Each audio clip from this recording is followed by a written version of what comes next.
How could I hit it out of the park again?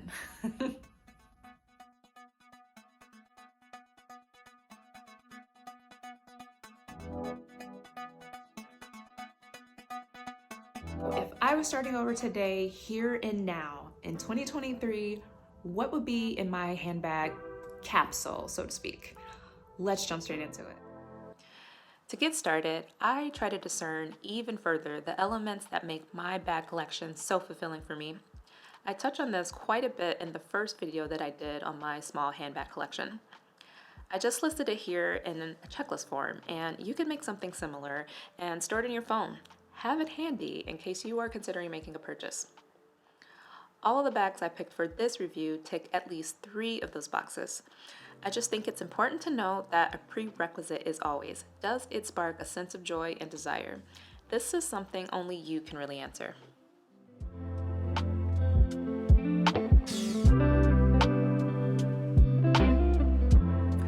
So, in no particular order, I say let's start with the Acne Distortion bag today. Now, Acne is a brand that is native here to Stockholm, and this distortion bag, I actually don't see it around so much in the wild. I have seen the Musubi bag, but that one is a little bit soft. I am more of a architectural, structural bag type gal, so this one has my eyes for sure. And in terms of the color, it comes in many different colors and actually textures too. But in terms of color, I would be zeroing in on the gray or the white.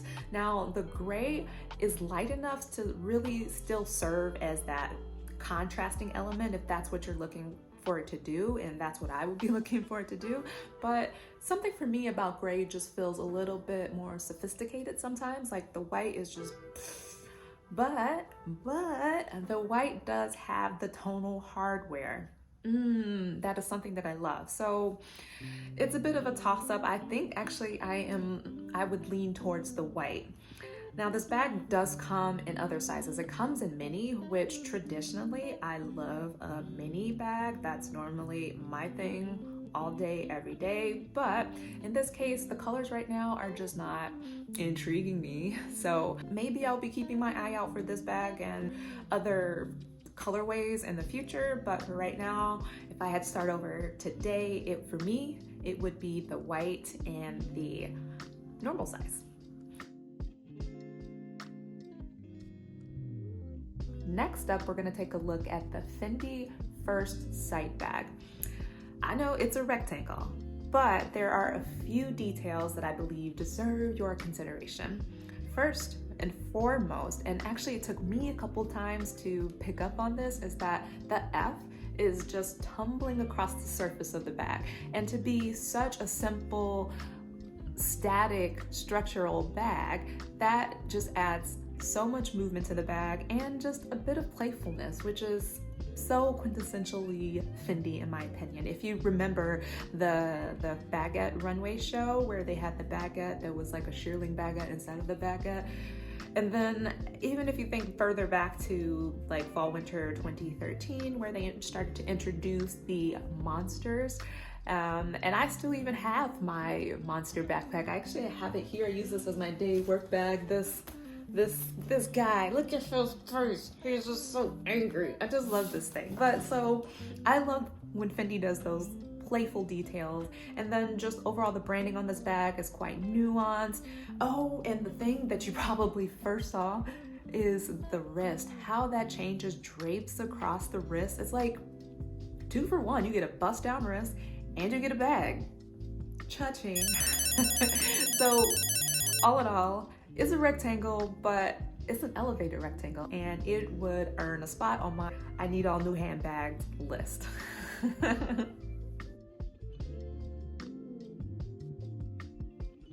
Okay, and so next up we have a couple of vintage options. Now, vintage pieces I find can be an exceptional way to add something very unique to your collection, and especially if you find something that is in a limited edition or very unique colorway, you can be as good as gold. Speaking of which, we are going to dive into my Vestiaire wish list. Let's take a look at a couple of Fendi baguettes. Now, these are in gold. The baguette is a very iconic, classic shape, and that really allows you some safety when you're thinking about playing with different colors and textures, and that is why I have these gold ones in my wish list. And then it has that really vibrant blue, lapis blue interior that is just absolutely stunning. So who wouldn't want to buy this bag? And then although the first one has a bit more patina, but actually I love that. I love that when it has that extra character to it. So yeah, check these out. Now let's look at a bag by a jewelry company. That's right, jewelry companies often make bags and they can be quite underrated. I love a good bag with the shoulder chain strap. It's like having an extra piece of jewelry, and who better to serve than Chopard. I'm gonna stay in my lane. This one features their iconic ice cube design, and I think it's really nice that it's carried over into this medium. Also, the hardware is in rose gold, which is just something you don't see every day, but I'd love to play around with it. I could see, just picture this, a mixed metal situation. I know you normally think of silver and gold, but rose gold and silver, that could be a moment. Now, the bag is also in denim, which is practically a neutral. This one is also meant to be carried as a crossbody, but it looks to be a prime candidate for the shoulder bag or crossbody to shoulder bag hack. I'll pop it around here somewhere. If you haven't seen it, you're welcome. If you have, you already knew about it, then the internet has been better to you than it has been to me. A bit disappointed that the bag, per the website, says that the hardware is rose gold toned and not actual rose gold. But at this price point, I think it's still worth it. I'd go for it. The Celine Triomphe Besace. So much French is hard for me. I love this bag, and I would always want to have something of this bag in my collection because I just love the story behind the creation of that iconic class. Now, I think the story goes is that the founder, her car broke down in front of the Arc de Triomphe, and she was struck with the design for this beautiful clasp. Now that is a shout if I ever heard one, because if you have ever seen that traffic around the Arc de Triomphe, then oof, God is with you. I love the clasp, but the bag in and of itself does some really interesting and I think unique things. So Besace, I believe, means messenger bag in French, and I get the sense of that when I'm looking at it because it is a bit more rounded than the regular Triomphe bag that I have, and then it's the longer crossbody strap.